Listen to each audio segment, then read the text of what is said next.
नमस्कार, मी Vrushali नरसगौडा. वृषराज classes YouTube चॅनलमध्ये आपलं सर्वांचं स्वागत. या 20 वर्षांच्या ट्युशनच्या अनुभवात माझा एक कॉमन अनुभव आहे. प्रत्येक पॅरेंट्स मुलांना सांगत असतात, मार्क्स चांगले घे रे, सायन्स साईड घ्यायला पाहिजे. मलाही सांगतात, अहो टीचर, सायन्स नाही मिळालं तर कसं होणार पुढे. एखादा मुलगा जर म्हटला की मी कॉमर्स घेतो, आर्ट्स घेतो, तर बऱ्याचशा पॅरेंट्सचं रिॲक्शन असं असतं, अरे कॉमर्स घेऊन करणार काय, आर्ट्स घेऊन करणार काय, कोण नोकरी देणार आहे तुला. पण आजचा इंटरव्ह्यू जो आम्ही एका व्यक्तीचा घेणार आहोत, तो व्हिडिओ तुम्ही शेवटपर्यंत पहा आणि मग तुमचं काय मत आहे ते सांगा. पुढे मी अजून एक गोष्ट अशी सांगू इच्छिते की तुम्ही फक्त सायन्स, कॉमर्स, आर्ट्स किंवा त्याही थोडं पुढे गेलं तर डिप्लोमा, त्याही पुढे थोडं गेलं तर एखादा ITI कोर्स ह्याचाच विचार करता. पण त्या मुलामध्ये किंवा मुलीमध्ये कसली आवड आहे किंवा कुठलं एखादा हिडन टॅलेंट आहे, कुठलं स्किल आहे, हे कधी कोणी शोधण्याचा प्रयत्न केलाय का? किंवा ते स्किल आहे तुमचं एक चांगलं उत्तम करिअर, तुमचं उत्तम प्रोफेशन होऊ शकतं, ह्याचा किती जण तुम्ही विचार करता? तर ह्या सगळ्या गोष्टींचं एक उत्कृष्ट एक चांगलं एक्झाम्पल म्हणून आज आपल्या ह्या यूट्यूब चॅनलवर जे इंटरव्ह्यूसाठी जे आपले आजचे गेस्ट आहेत ते आहेत बेळगावच्या लक्ष्मीनगर गणेशपूर इथले तेजस उमाजी लुगडे. तर तेजस, तुमचं आमच्या यूट्यूब चॅनलमध्ये स्वागत आहे. खूप धन्यवाद. आता ह्याच्या पुढे मी जास्त बोलणार नाहीये. सगळी माहिती मी फक्त प्रश्न विचारणार आहे आणि माहिती सगळी तेजस यांच्याकडनं आपण घेणार आहोत. तर तुमचं बेसिक क्वालिफिकेशन काय? माझं बेसिक क्वालिफिकेशन, मी डिग्री केलं BCom मध्ये बेळगावमध्ये. मग त्याच्यानंतर माझे एक काय म्हणतात की लाईफ वेगळ्याच ट्रॅकला गेली. तुम्ही बेळगावमध्ये BCom कम्प्लीट केला. तर BCom कम्प्लीट केल्यावर तुमचं असं एक वैयक्तिक एम असं काय होतं की पुढे काय करायचं असं ठरवलेलं तुम्ही? माझं असं जसं बाकीचे विचार करतात की आपण एक डिग्री करून किंवा एक पोस्ट ग्रॅज्युएट करून MBA किंवा असं दुसरे काही पोस्ट ग्रॅज्युएट डिग्री करून एक कुठल्या तरी एक चांगल्या कॉर्पोरेटमध्ये असं जॉब करायचा. सो माझंही एम तसंच होतं. पण ते काय म्हणतात की डेस्टिनी आपल्या ठरलेलं असतं. सो कसंही जाऊन आम्हाला एक सर्टन पॉइंटला यावंच लागतं. सो माझंही तसंच झालं. बरं, तुम्ही सांगितलं की तुम्हाला पुढे शिकायचं होतं, MBA वगैरे काही करायचं होतं, चांगला जॉब करायचा होता. पण ॲट प्रेझेंट जे आम्ही बघतो ते तुमचं प्रोफेशन पूर्णपणे वेगळं आहे. तर मग त्या ह्याच्याकडनं तुम्ही ह्या प्रोफेशनकडे कसं वळलात? ते म्हटलं तर एक मला एक राईट संधी दिलीसारखं झालं ते. माझा लहानपणीपासून ड्रॉइंगमध्ये किंवा असं पेंटिंग्समध्ये खूप इंटरेस्ट असायचा. मी केव्हा बी फ्री टाइम असायचं किंवा काही मला असं मन आलं की तेव्हा मी काय ते असं स्केच करत बसायचो किंवा वॉल पेंटिंग्स वगैरे ते असं करत बसायचो. मग त्यावेळेला माझ्या घरच्या वडिलांनी आणि माझ्या भावानी किंवा माझ्या पुऱ्या परिवाराने म्हणू शकतो की मला एक संधी दिली की तिथं ह्याला एवढं जर इंटरेस्ट असेल आर्ट फील्डमध्ये, सो ह्याला 3D ॲनिमेशन फील्डमध्ये एकदा चान्स देऊन बघूया की कसं होतं. मग तिथून जे माझं एंटर झालं आर्ट फील्डमध्ये, सो तिथनं म्हटलं तर एक गाडी म्हटलं तर एक राईट ट्रॅक पकडल्यासारखं झालं ते. सो तिथनं मी माझं कोर्स वगैरे ते सगळं केलं बँगलोरला जाऊन. तिथं पोस्ट ग्रॅज्युएट केली मी ॲनिमेशनमध्ये. आणि मग त्याच्यानंतर मला टेक्निकल कंपनीमध्ये ॲज अ गेम आर्टिस्ट मला तिथं जॉब मिळाला. सो तिथं मी 4 वर्ष as a 3D artist me job केलं. तिथं मला स्कल्पटिंगचं वगैरे खूप नॉलेज मिळालं. तिथंही माझे स्किल्स वगैरे डेव्हलप झाले. म्हणजे युजली आपण बघतो की आई वडील चांगलं कुठलं तरी शिक, चांगली मोठी डिग्री घे, चांगला जॉब कर, पण तुमच्या वडिलांनी तुमच्यातले जे कलागुण होते, हिडन टॅलेंट्स होते, ते ओळखले. आणि त्यांना इथे आई वडिलांनी त्यांच्या ओळखलं की ते त्यांच्यामध्ये जे टॅलेंट्स आहेत त्याच्यामध्ये तुम्ही जास्त चांगलं स्वतःचं करिअर करू शकता. हो, ते श्रेय आपल्या आई वडिलांनाच दिलं जाईल, कारण का त्यांनीच आपल्याला खूप चांगलं ओळखू शकतात. एखाद्या वेळेला आम्हाला समजणार नाही की आपण कशामध्ये एक्सपर्ट आहोत, किंवा अभ्यासाच्या धावपळीमध्ये किंवा याच्यामध्ये आम्ही त्यामध्ये जास्त इंटरेस्ट देत नाही. ते आई वडीलच असतात बरोबर जे जज करतात की ह्याच्यामध्ये काहीतरी आहे स्पेशल. सो काय ह्याला त्या फील्डमध्ये स्कोप दिला तर ह्याला काहीतरी प्रगती येईल असं त्यांना कळत असते. पण to be very frank, percentage of such parents is very less. असे पॅरेंट्स जे खरंच एकदा आम्ही ह्याच्या अगदी उलट एक्सपिरियन्स आहे आमचा.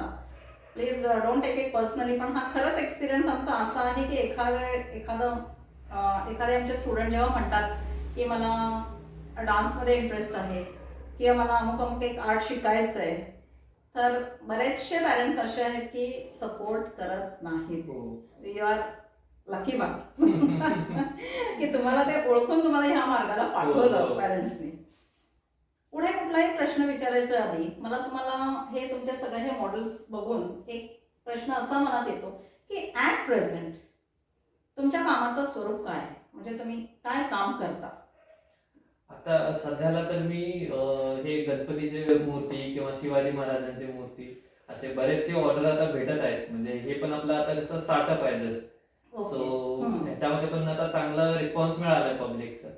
सो बघूया आता ह्याच्यामध्ये जर चांगलं स्कोप मिळालं तर आणि खूप काही बनवता येईल. तसे ऑर्डर्स वगैरे आले तर खूप काही चांगलं बनवता येईल. हे एक्झॅक्टली किती दिवस झाले तुम्ही हे क्ले मॉडेल्सचं काम स्टार्ट करून? क्ले मॉडेल्स मध्ये मला आता जवळजवळ 7 महिने झाले आता. म्हणजे फक्त 7च महिने झाले, तुम्ही ह्याच्या आधी हे काम काही केलेलं नव्हतं? क्ले मॉडेल मध्ये मी असं काही कधी काम केलं Specific काम नव्हतं, केलं स्पेसिफिक काम नव्हतं. केलं होतं. पण जे आपण जॉब केलं होतं ना ऍज अ 3D आर्टिस्ट, तिथं मला थोडंफार स्कल्पटिंगचं नॉलेज मिळालेलं. पण आम्ही तिथं जे करत होतो ते डिजिटल स्कल्पटिंग. ओके. क्ले मध्ये कधी असं काम करून ऍक्च्युअल क्ले भेटलं हातात घेऊन कधी काम केलं नव्हतं? येस, कधीच नाही.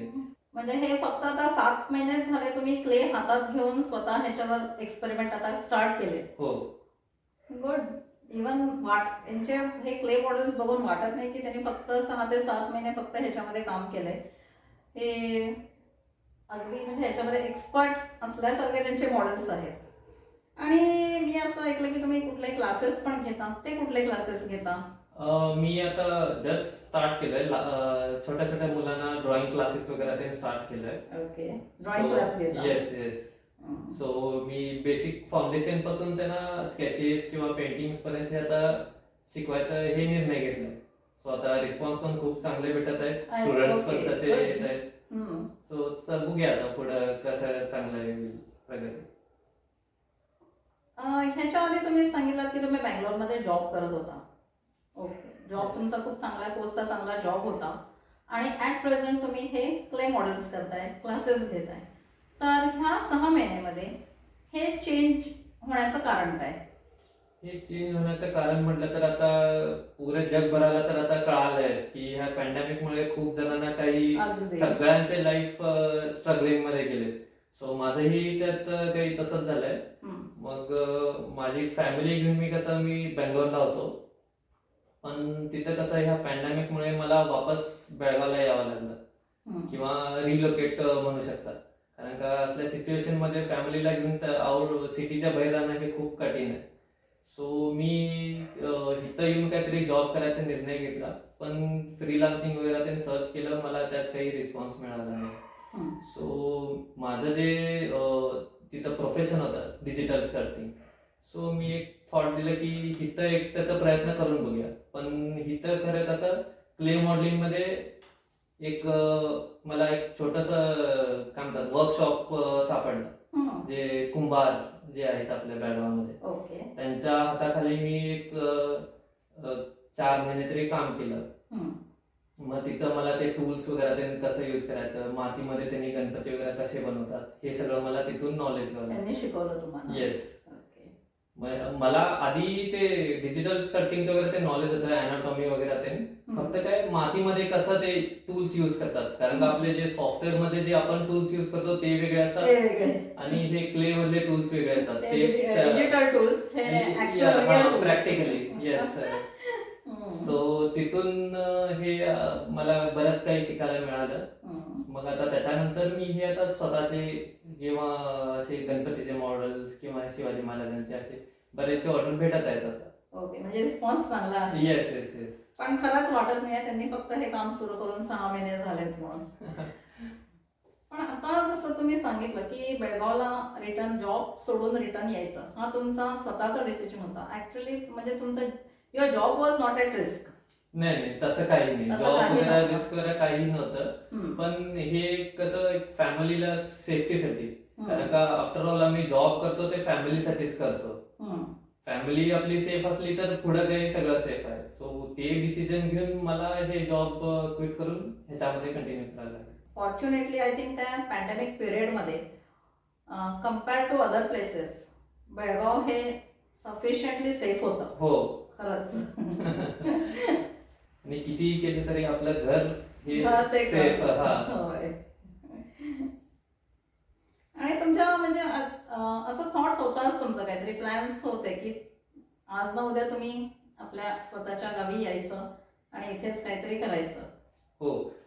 मी आधीपासूनच ते ठरवलेलं की पहिला बाहेर जरा जाऊन एक्सपिरियन्स वगैरे घेऊन यायचा आणि मग इथं काय तर आपलंच एक छोटंसं काय तर जॉब सुरू करायचा किंवा जे काही इन्स्टिट्यूशन्स असतात 3D ॲनिमेशनचे छोटे छोटे इन्स्टिट्यूशन असतात तिथं ॲज अ 3D फॅकल्टी वगैरे काहीतरी असं जॉब करायचा असं माझं इंटेन्शन होतं. पण ते शोधत शोधत मला तिथं काही स्कोप मिळाला नाही. सो मी फ्रीलान्सिंग पण ट्राय केलं. फ्रीलान्सिंगमध्ये पण काय तेवढा स्कोप मिळाला नाही. सो मी तिथं एक आयडिया देऊन बघितली की why don't we give a chance, असं की क्ले मॉडेलिंगमध्ये एकदा देऊन बघूया चान्स. आणि कसंही आता सगळेजण इको फ्रेंडली गणपती वरती जास्ती हे करतात. एक्झॅक्टली. सो आपल्याला ही एक चांगली संधी मिळते की लोकांनाही एक चांगलं काहीतरी मेसेज द्यायचं. हा. आणि जसं तुम्ही मगाशी म्हटलात की डेस्टिनी ही ठरलेली असते. हो. आपण कितीही कुठेही फिरायचा प्रयत्न केला, काही शोधायचा प्रयत्न केला तरी आपल्यासाठी जे ठरलेलं असतं तिथे आपण बरोबर येतो. Yes yes. आता सुरुवातीला जसं मी सांगितलं की पॅरेंट्समध्ये अशा गोष्टींकडे प्रोफेशन म्हणून बघायचा दृष्टिकोन फार कमी पॅरेंट्समध्ये दिसतो. तर तुम्ही जेव्हा आता ड्रॉइंग क्लासेस घेता किंवा काही तुम्ही क्ले मॉडेलिंगमध्ये म्हणा काही म्हणा, तर तुमचा एक्सपिरियन्स काय आहे? म्हणजे स्टुडंट जे शिकायला येतात ते जस्ट एक हॉबी म्हणून येतात का काही त्यांना खरंच पुढे त्याच्यात काही करायचंय म्हणून येतात? स्टुडंट्समध्ये बघा लहान पोरं म्हटलं तरी कशी त्यांना काहीतरी असं एक अट्रॅक्टिव्ह काहीतरी वाटलं की त्यांनाही वाटतं की आपण ही असं काय करून दाखवू. सो त्यांच्यामध्ये एक ते एन्थुझियास्टिक पॉवर असते की आम्ही बी काय तर करू. आणि मेन म्हटलं तर त्यांचं ग्रोईंग एज असतं म्हटलं तर त्याच्यामध्ये त्यांनी लय लवकर कॅप्चर करतात ते. आम्ही काही सांगत असलो की असं करू नको असं करू म्हणजे त्यांनी लय लवकर ते ग्रॅब करतात. सो ते बेस्ट ऑपॉर्च्युनिटी आहे की त्यांना त्यावेळेलाच बरोबर तिथं ते जे आपलं स्कल्पटिंगचं वगैरे सॉरी ड्रॉइंगचं वगैरे जे नॉलेज असते ना ते तिथं दिले की त्यांनी बरोबर ग्रॅब करतील ते. सो त्यांनीही आता हे माझे मॉडेल्स किंवा माझे पेंटिंग ड्रॉइंग्स वगैरे बघून त्यांनाही असं वाटतं की मी पण असं काय तर करून दाखवू किंवा मलाही असं शिकायचं आहे. सो त्यांनी ते एक काय म्हणतात की एक हार्ट धरतात की मलाही असं करायचं आहे. हो, त्यांना पॅरेंट्सही पुढे त्यांच्या या हट्टाला सपोर्ट करतील. आता जसं मी सांगितलं की एक स्किल, एक हिडन स्किल, हिडन टॅलेंट हे एक उत्तम प्रोफेशन होऊ शकतं. हे तुम्हाला जॉबचा एक्सपिरियन्स आहे. जॉब सोडून तुम्ही बेळगावला आलात, काही थोडा जॉब हंट केलात, मिळाले नाही, ह्या फील्डकडे ह्या कामाकडे तुम्ही वळलात. तर आता तुमचं मत काय आहे की एक आपलं स्किलही एक उत्तम प्रोफेशन आपलं होऊ शकतं? हो, ते मी म्हणू शकतो की आपल्यामध्ये जे काही टॅलेंट्स असतात ते आम्ही एक्सप्लोर करायला पाहिजेत. प्रत्येकामध्ये काय नाही काय तर टॅलेंट्स असतातच. फक्त काय आम्ही जे बाकीच्या धावपळीमध्ये आम्ही त्याच्याकडे जास्ती लक्ष देत नाही. एक्झॅक्टली. जेव्हा आम्ही त्याच्यामध्ये लक्ष देतो आणि आपल्याला जे करायचं असतं ते इंटेन्शन जर तुम्ही ते ठामपणे धरलं की नक्की तुम्हाला त्याच्यामध्ये प्रगती मिळेल. आता हे जे आम्ही इथे छान छान मॉडेल्स बघतोय, हे मॉडेल करताना कुठल्या गोष्टीची विशिष्ट काळजी घ्यावी लागते तुम्हाला? ह्याच्यामध्ये मेन म्हटलं तर बघा, मूर्तीकडे बघितलं तर जे बोलके वाटतात ते त्याचे डोळे. हो. सो त्याच्यामध्ये मेन चॅलेंजिंग टास्क त्याचे मूर्तीचे डोळे आहेत, कारण का जे सेंटर ऑफ अट्रॅक्शन आहे ते डोळ्यांवरच येतात. हम्म. कारण का आपण मूर्तीकडे बघितलं की असं वाटतं की मूर्ती आपल्याकडे काहीतरी बोलत आहे. होय. सो तिथे एक असं एक कम्युनिकेशन येतं ते आपल्यामध्ये आणि मूर्तीमध्ये. नाही, आणि आम्ही कुठलीही गणपतीची मूर्ती पाहिली ना की खरंच पहिलं लक्ष आमच्या मूर्तीच्या डोळ्यांकडे जातं. Yes, correct. आणि हे जे मागे आपण पेंटिंग्स लावलेत ते कुठल्या टाईपचे पेंटिंग्स आहेत त्याच्याबद्दल थोडं सांगा. हे जे पेंटिंग्स आहेत किंवा वॉल पोर्ट्रेट्स किंवा असं काही तुम्ही म्हणू शकतो. घेऊन दाखवा आमच्या व्ह्युअर्सना. हे जे पेंटिंग्स आहेत हे ॲक्रेलिक पेंटिंग्स आहेत आणि हे जस्ट फ्री हँड पेंटिंग्स आहेत. ह्याच्यामध्ये काही असं स्केच वगैरे नाही, काय नाही. Direct free hand. Yes yes yes, ब्रशने पेंट केलेले. ही जी आपली पेंटिंग आहे ह्याला ॲबस्ट्रॅक्ट पेंटिंग म्हणतात. हे जस्ट ह्याला काही असं काही रूल्स नाहीत, काही नाहीत. जस्ट तुम्ही नॉर्मल पेंटिंग करत जाऊ, तुम्हाला काही नाही ते काहीतरी त्याच्यामध्ये एक चांगलं इमेज मिळेल किंवा Okay. एक चांगलं असं वॉलपेपर काइंड ऑफ असं एक काहीतरी डिझाईन मिळेल तुम्हाला. ही जी पेंटिंग आहे याच्यामध्ये दोन्ही पण आहे, स्केच पण आहे आणि पेंटिंग पण आहे. ओके. सो ह्याला आम्ही ॲबस्ट्रॅक्ट पेंटिंग पण म्हणू शकतो किंवा स्केच पण म्हणू शकतो. हे दोनांचं कॉम्बिनेशन आहे. आणि मगाशी मी तुमचे काही पेन्सिल स्केचेस बघितलेले, कलर Yes. स्केचेस, ते जरा दाखवा प्लीज. हे जे आता पोर्ट्रेट स्केच आहे हे एका फिमेल लेडीचं आहे. सो ह्याच्यामध्ये तुम्ही डिटेल्स बघू शकता की ती फिमेल म्हटलं तर एक काइंड ऑफ अपसेट आहे किंवा तिच्या डोळ्यातनं जे अश्रू गळत आहेत. सो ते डिटेल्स पण त्याच्यामध्ये कॅच केलेले आहेत.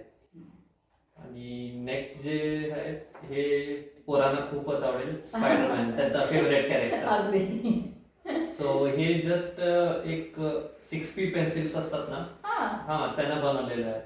आणि त्याचे आईज वगैरे ते त्याच्यामध्ये जस्ट ब्ल्यू कलर, फक्त पेन्सिल स्केच आणि फक्त ब्लू कलर तेवढाच यूज येस येस येस, किंवा तुम्ही पेन्सिल स्केच म्हटलं तरी चालेल, त्याच्यामध्ये हा. कलर पेन्सिल्स हे हो. आपले जे HB पेन्सिल्स वगैरे आहेत त्याचं सगळंच येतं त्याच्यामध्ये. आणि नेक्स्ट जे आहे सगळ्यांचं फेवरेट कॅरेक्टर आयर्न मॅन. हे पूर्ण जे आहे बनवलेलं आहे पूर्ण पेन्सिल स्केचनीच बनवलेलं आहे, colour pencils. Yes yes yes, colour pencils. आणि नेक्स्ट जे आपलं स्केच आहे ते आहे स्टील लाईफ ऑब्जेक्ट. हे कसे ऑब्जेक्ट्स तुम्हाला जे काही असे मिळतील ते एकमेकावर ठेवून त्याचं जे ओव्हरऑल प्रपोर्शन कसं दिसेल, त्याचे हायलाइट्स कुठं दिसतील, शॅडोज वगैरे, तर हे सगळं बघून व्यवस्थित तसं स्केच केलेलं आहे. अगदी त्या फेविकॉल बॉटलच्या कॅपची ट्रान्सपरन्सी पण दिसते. हो. ट्रान्सपरन्सी पण कॅप्चर केली आहे. Yes yes yes.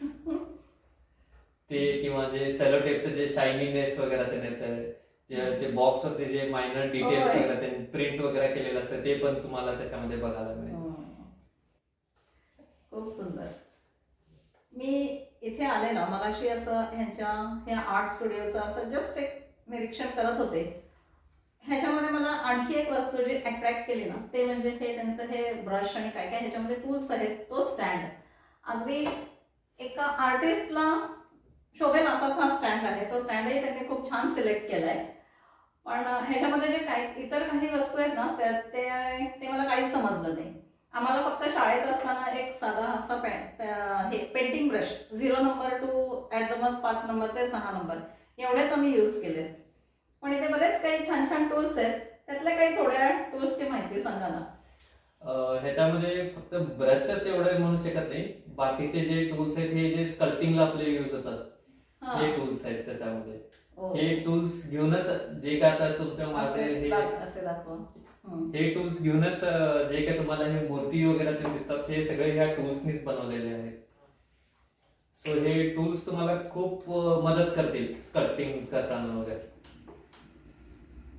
हे पण तेच आहे का, असं हो, त्याच्यामध्येच यूज करतात? हे ब्रश सारखंच आहे पण ह्याचं जे टिप असतंय हे रबरचं असतंय. हे जे आपण मूर्ती बनवतो त्यावेळेला नंतर त्या मूर्तीला फिनिशिंग करायचं असतं. फिनिशिंग करता वेळेला त्याला स्मूथ करायसाठी हे ब्रशेस यूज होतात. त्याला रबर टिप असतं वरती. आणि हे काहीतरी एक वेगळं दिसतंय. हे जे टूल आहे हे जेव्हा तुम्ही क्ले ऍड करता किंवा तुम्हाला क्ले कुठेतरी सबट्रॅक्ट करायचा आहे, क्ले काढायचा आहे, त्यावेळेला तुम्ही हे टूल यूज करून तिथलं क्ले तुम्ही काढून त्याला तिथे एक आकार देऊ शकता. ओके. आणि हे जे टूल आहे त्याला घोटणी म्हणतात. हे टूल काय करतं, जेव्हा आपण एक मूर्ती बनवतो, क्ले ऍड करतो किंवा सबट्रॅक्ट करतो, त्यावेळेला क्लेचं सरफेस कसं अनइव्हन होतं, ते इव्हन करायसाठी हे टूल यूज होतं. हे असं सॉफ्ट आहे काय? येस, हे वूडचं असतं, हे एकदम प्लेन असतं. सो ह्याचं जे सरफेस कसं असतं, स्मूथ असते ना, जसं तुम्ही असं ते मूर्तीवरती हात फिरवता त्याच्यावरती ते जे जिथे जिथे अनइव्हननेस आहे ते इव्हन करत जातं. ओके. किती वेगवेगळ्या प्रकारचे टूल्स आहेत. असे खूप सारे टूल्स भेटतील किंवा तुम्ही स्वतःचेही काही टूल्स बनवू शकता याच्यामध्ये. हो, आपल्या रिक्वायरमेंट प्रमाणे हे आर्टिस्ट हो, हो. बनवून घेतात. Yes yes yes. आता हे जे तुम्ही बघितला हे काही टूल नाही आहे, हे जस्ट एक वुडन नाईफ आहे. होय. सो मी काय केलं, ह्याला जे नाईफला जे समोर जे काय म्हणतात ते डिझाईन्स आहेत, ते मला जेव्हा स्कल्पटिंगच्या वेळेला रफ असं हे करायचं असतं ना, पॅटर्न काढायचे असतात, त्याला मी हे यूज करतो. ओके. आणि हे जे टूल आहे ह्याला तुम्ही क्लोजली बघितला तर ह्याच्यामध्ये एक यू शेप असे जे डिझाईन, छोटासा यू शेप आहे त्याच्यामध्ये. हो. सो हे टूल जास्ती यूज होतं म्हटलं तर जे मूर्तीचे जे हातात तुम्ही ते कड वगैरे जे बघता, त्या कडावरती एक बारीक डिझाईन असते, ती डिझाईन काढायला मी हे टूल यूज करतो. कारण का तेवढे बारीक आपल्याला ऍक्च्युअल कडे तर मिळणार नाही मूर्तीला वापरायला. सो जे काय आम्हाला ते स्कल्पटिंग मध्येच ते तसं टूल यूज करून बनावं लागतं. सो हे टूल त्याच्यासाठी खूप यूज होतं. आणि त्याच्या ऑपोजिट साइडला असं हुक टाइप काहीतरी आहे. येस. सो हे जे टूल आहे हे तुम्हाला मूर्तीला किंवा काही असं कुठेतरी शेप द्यायचा असेल किंवा तिथलं क्ले काढायचं असेल त्यावेळेला हे टूल यूज होतं. ओके. आणि हे जे टूल आहे त्याच्यामध्येही तुम्हाला तसंच शेप मिळेल, एक शेप सारखं. सो हे जे टूल आहे तुम्हाला हे आपण जे हेअर पॅटर्न्स बनवतो किंवा कुठेही असे डोळ्याचा आकार वगैरे बनवायचा असतो, सो त्याच्यासाठी हे टूल खूप महत्वाचं आहे. म्हणजे प्रत्येक एका मूर्तीला इतके सारे टूल्स यूज होतात. हो हो. ह्याच्यातली सगळ्यात पहिली मूर्ती कुठली बनवलेली तुम्ही? ह्याच्यामध्ये मी सर्वात पहिली मूर्ती बनवलेली ती ही जी फुलपाखरूवर खेळत आहे. आणि ह्या मूर्तीसाठी मला हे टूल्स काही यूज करावं लागले नाहीत, कारण तेव्हा माझ्याकडे हे टूल्स नव्हते. मी ही बारकावे ह्या मूर्तीमध्ये कसे केले मग तुम्ही? ही जी मूर्ती बनवलेली आहे ती फक्त एक साधं टूथपिक आणि एक जे चाकू असतो आपल्या घरात नाईफ, त्याला बनवलेली आहे ही मूर्ती. जे बारीक केसांचं डिटेल वगैरे ते बनवलेलं आहे ते सगळं असं टूथपिक न कोरून असे बनवलेले आहे. टॅलेंट्सना हिडन टॅलेंट्स का म्हणतात ना, ते ह्यामुळे म्हणजे एखाद्या कलाकाराने जर ठरवलं की एक कलाकृती बनवायची, ती जे काही उपलब्ध साहित्य असेल त्यातून ती कलाकृती तो आर्टिस्ट घडवतोच. आणि त्याचं एक्झाम्पल म्हणजे ही गणपतीची मूर्ती. खरंच सुंदर झाली मूर्ती. थँक्यू. मग इथे तरी आम्हाला आमचे छत्रपती शिवाजी महाराज आणि गणपती बाप्पा हे दिसतात. ह्याच्या व्यतिरिक्त तुम्ही कुठले मॉडेल्स ट्राय केले? ह्याच्या व्यतिरिक्त म्हटलं तर मी एक स्वामी समर्थांची मूर्ती एक बनवलं होतं. सो तीही खूप लोकांना आवडली आणि ती ऑलरेडी सेल पण झाली.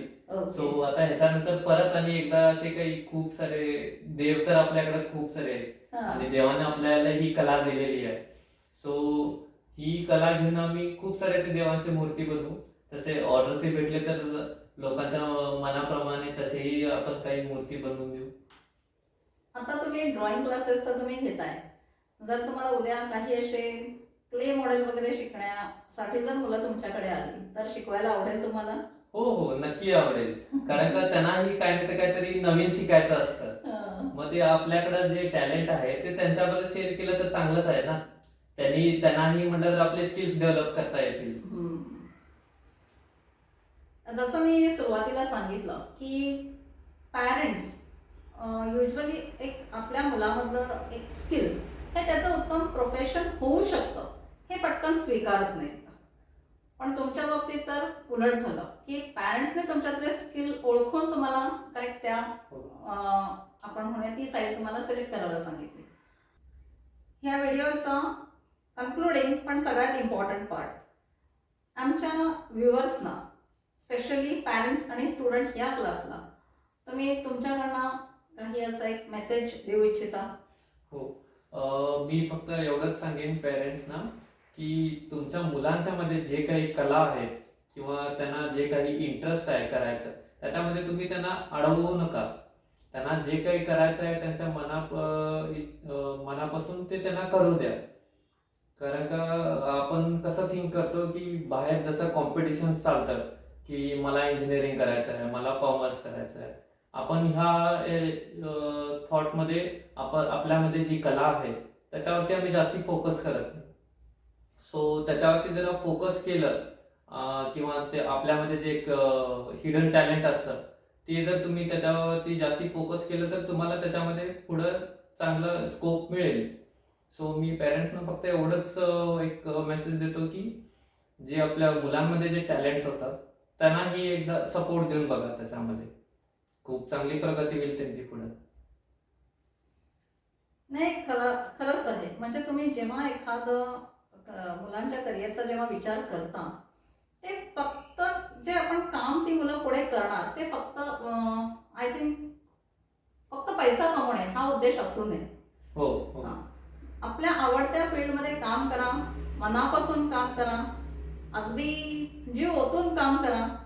जीवनाला आवश्यक तेवढा पैसा तुम्हाला नक्की मिळेल. हो आपण काम करतो ते कसं मेन म्हटलं तर इंटरेस्ट देऊनच करतो. ते जर काम आपल्या प्रोफेशन मध्ये किंवा आपल्या आवडीचं असेल तर त्याच्यामध्ये आणि जरा इंटरेस्ट येईल. आणि एक मी नेहमी प्रत्येक जण असे कोणी असे करिअरबद्दल जेव्हा चर्चा करतात ना तेव्हा त्यांना मी एकच सांगते, शेवटी माणूस आपण काम कशासाठी करतो? एक डे एंडला काय असावं आपल्याकडे? जस्ट एक स्माइल, सॅटिस्फॅक्शन Yes. आणि पीसफुल स्लीप. ह्याच्या व्यतिरिक्त काय पाहिजे लाईफमध्ये? खरंच आज खूप इथे ह्यांच्या ह्या सुंदर स्टुडिओमध्ये येऊन हे त्यांचे पेंटिंग्स, क्ले मॉडेल्स सगळे बघून इतकं छान वाटलं ना. तर खरंच पॅरेंट्सना मीही माझ्याकडनं सांगेन की तुमच्या मुलांमधले टॅलेंट्स असतील, काही स्किल असतील ते ओळखा, त्याला चांगलं ट्रेन करा, त्याला चांगलं वळण द्या. तर बघा तुमच्या मुलाचं एक करिअर, एक आयुष्य किती सुंदर घडेल ते. खरंच तेजस, तुम्ही एवढा वेळ देऊन मॉडेल्सबद्दल, टूल्सबद्दल आणि एवढ्या चांगल्या गाईडलाईन्सबद्दल तुमची मी खूप खूप आभारी आहे. थँक्यू धन्यवाद. तुम्ही इथं आल्याबद्दल तुमचे खूप खूप आभार. थँक्यू.